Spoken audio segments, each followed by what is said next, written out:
নতুন কিছুর প্রত্যাশা নিয়ে আগামী ২৬শে ডিসেম্বর মাঠে গড়াচ্ছে বিপিএলের ১২তম আসর। প্রতিটি আসর ঢাকা পর্ব দিয়ে শুরু হলেও এবারে টুর্নামেন্ট শুরু হচ্ছে সিলেট থেকে, যেখানে গড়াবে ১২টি ম্যাচ। এরপর চট্টগ্রাম ঘুরে বিপিএল ফিরবে রাজধানী ঢাকায়। তার আগেই নিজেদের প্রস্তুত করে নিচ্ছে ফ্রাঞ্চাইজিগুলো, থেমে নেই বিসিবিও। বিপিএলকে অনেকটা সাজানো গোছানো ও জৌলস ফেরাতে কাজ করছে কর্তৃপক্ষ।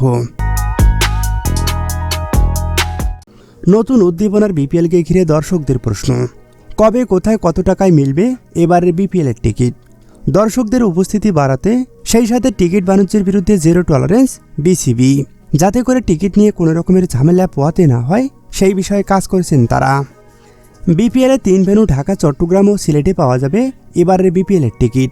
আগামী ২৩ অথবা ২৪শে ডিসেম্বর অনলাইনেও মিলবে নির্দিষ্ট ওয়েবসাইটে, যেখানে বিপিএলের সর্বোচ্চ মূল্য ৩,০০০, সর্বনিম্ন ২৫০ টাকা হতে পারে বিপিএলের আসন্ন আসরের টিকিটের মূল্য। তবে সিলেট পর্বের টিকিটের সর্বোচ্চ মূল্য হতে পারে ২৫০০ টাকা এবং সর্বনিম্ন ২০০ টাকা। এ বিষয়ে আরও খুব শীঘ্রই বিসিবির পক্ষ থেকে আসছে বিস্তারিত। খেলাধুলার সব রকমের আপডেট সবার আগে পেতে চোখ রাখুন ট্রেন্ডস ক্রিকেটে।